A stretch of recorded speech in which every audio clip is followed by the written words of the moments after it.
దేవుడు ఎవరైతే పవిత్రంగా జీవిస్తారో, కపటం లేకుండా ఉంటారో, ఆత్మ విషయంలో కపటం లేకుండా ఉంటారో, దేవుడు వారిని బహుగా దీవిస్తాడండి. దేవుడు ఎవరిని ఆశీర్దిస్తాడంటే, కపటంతో ఉన్నటువంటి వారిని దేవుడు దీవించడం. కపటంతో ఉన్నటువంటి వారు రోజు రోజుకి ఏమవుతారు, క్షీణించిపోతుంటారు. వాళ్ళు ఒక వ్యక్తి ఎదుగుతున్నప్పుడు ఆ వ్యక్తిని లాగేద్దాం అనుకునేటువంటి వారు వీళ్ళని ఎదగరు, వాళ్ళని లాగుతూ ఉంటారు తప్పించి వాళ్ళు అలాగే ఉంటారు.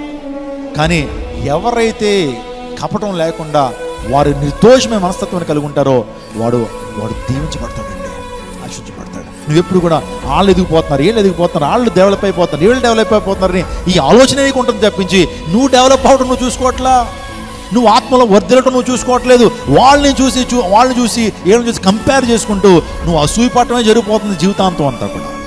జీవితాంతం వాళ్ళని చూసి అసూయపడటమే, ఈర్ష్య కలిగి జీవించడం అయిపోతుంది. ఇంకా కృంగిపోతున్నావు, ఇంకా వెనక్కి వెళ్ళిపోతున్నావు. నువ్వు ఆ యొక్క అసూయతో నింపబడే కంటే దేవుని గణపరచడం నీకు మేలు.